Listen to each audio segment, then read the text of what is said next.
ಶ್ರೀಮತಿ ಅಖಿಲಾ ಕುರುಂದವಾಡ್ ಅವರು.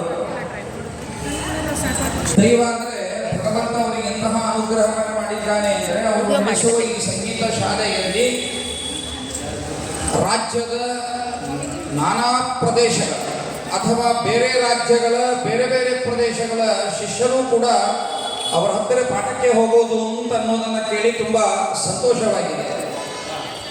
ಯಾರ್ಯಾರಿಂದ ಬರ್ತಾರೆ, ಎಲ್ಲೆಲ್ಲಿಂದ ಬರ್ತಾರೆ ಅಂತ ಪರಿಚಯ ಹೇಳಿದ್ರು. ನಮ್ಮ ಧಾರವಾಡದವರು 3-4 ಜನ ಇದ್ದಾರೆ, ಬೆಂಗಳೂರಿನವರು, ರಾಯಚೂರಿನವರು, ಅದೆಲ್ಲ ಕೇಳಿ ತುಂಬ ಸಂತೋಷ ಅನ್ನಿಸ್ತು.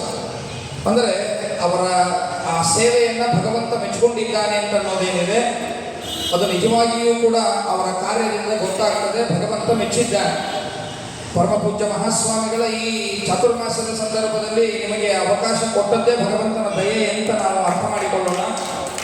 ಇನ್ನೊಂದು ಅಪರೂಪದ ಸಾಧನೆಯನ್ನು ಅವರು ನನಗೀಗ ಹೇಳಿದರು. ಕ್ಷೇತ್ರ ಮಹಿಮಾ ಕಥನ ಎಂಬುದಾಗಿ ಒಂದು ಪುಸ್ತಕವನ್ನು ಕೂಡ ಅವರು ಪ್ರಕಟ ಮಾಡಿದ್ದಾರೆ. ಇದು 3ನೇ ಭಾಗ. ಇಲ್ಲಿ ಇದೆ 3ನೇ ಭಾಗ ಅಂತ. ಇನ್ನೂ 30 ಭಾಗಗಳಾಗುವುದು ಅವರೇನು ಉತ್ಸಾಹದಿಂದ ಮಾಡುತ್ತಾರೆ. ಅಖಿಲಾ ಕುರುಂದವಾಡ್ ಅನ್ನುವರು.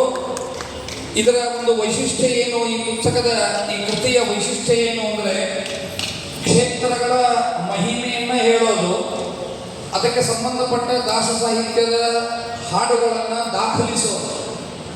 ಇಷ್ಟೇ ಅಲ್ಲ, ಇದಕ್ಕೆ ಮುಗಿದಿಲ್ಲ. ಎಲ್ಲ ಈ ಪುಸ್ತಕದಲ್ಲಿದೆ. ಇದು ಒಂದು ಸಾಧನೆಯಲ್ಲಿ ಇನ್ನೂ ಒಂದು ಹೆಜ್ಜೆ ಮುಂದೆ ಹೋಗಿ ಅವರು ಯೂಟ್ಯೂಬ್ ಚಾನಲ್ ಮಾಡಿ ಅನೇಕ ಜನ ಸಾಧಕರ ಪರಿಚಯವನ್ನು ಮಾಡಿಸ್ತಾ ಇದ್ದಾರೆ.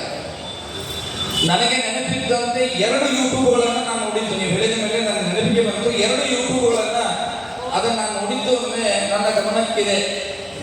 ಮುಕುಂದಾಚಾರ್ಯನವರು, ಅಥಣಿಯವರು, ಜೋಶಿ ಅವ್ರದ್ದೇನೋ ಒಂದು ನಾನು ನೋಡಿದ್ದು ನೆನಪಿಗಿದೆ. ಅವ್ರದ್ದು ಚಾನಲ್ ಹೆಸರು ಏನು ಅಂದರೆ ಬಹಳ ಖುಷಿ ಕೊಡ್ತಕ್ಕಂತಹ ಹೆಸರು, ಗೋವಾ ಕನ್ನಡತಿ ಅಂತ. ಎಷ್ಟು ಚಂದದ ಕನ್ನಡತಿ ಎಂದಾಗಲೇ ನಮಗೆ ಹೃದಯ ತುಂಬಿ ಬಂದುಬಿಡುತ್ತದ.